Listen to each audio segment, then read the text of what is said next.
You probably have run into one of these necromantic, demons already, because that's what they're doing. They're doing basically that same thing where they're hanging around and they're thinking and they're trying to learn. They're very interested in us humans. So that's a big attraction for them, because they know you're serious. As always, I recommend that you be respectful, and if you make a deal with any kind of spirit, you keep it. Otherwise, just don't make it. Like sometimes, I would even say that's happened to me in some way. If they offer you something and you kind of spend that while dreaming about, or just daydreaming, thinking, whatever, what do they want out of it, and you kind of finally get it, and it's not something that you agree to, then don't make a deal. That's how you close that door, okay?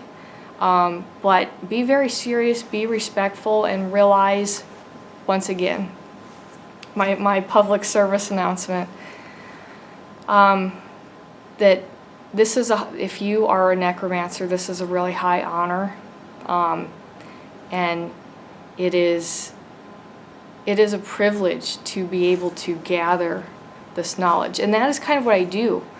I've dropped my ego, and then this knowledge of all these other people, their actual experiences come to me in this. It's a very trance-like, dream-like, altered state of consciousness, and that's how I really receive this information. I mean, this alters my consciousness so much that it can feel like my face is somewhat numb, and then I'll feel like a different kind of energy. It's just it is an energizing experience, and I really do think for me that this is Bune. So I've made my deal with her.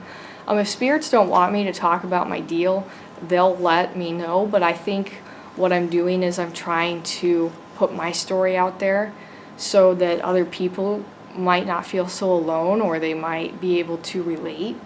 So that's the main reason that I'm putting this out there, because I think so many people are afraid of, or they don't really know like what the occult would look like for a modern person. If you were to if you were to meet me, I guess, and you didn't know any better, and my tattoos they're not on my hands or my legs, so it's not very apparent about, they're of course my occult tattoos, right?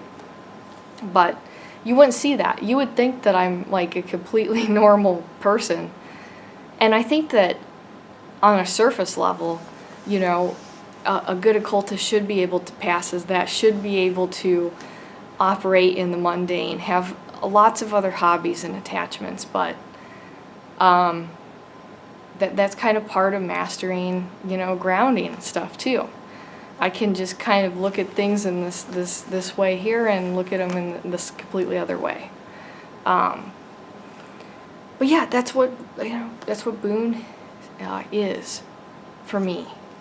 I really want to hear what you guys think. Do you think Bune is a male or a female or some kind of animal-like interpretation? I've really never seen any of the Goetic spirits with 3 faces, or at least not in one, like at the same time. I have seen them like appear as the animal, and then I've seen them appear as the human, but not in this sort of one type of creature. It's like they have their different facades they can choose to portray, depending on what they feel like. But yeah, I do think that's Bune, and I think that's some of my best magic, is just going, talking to dead people, and then seeing if there's a way that I can help a few of them move on.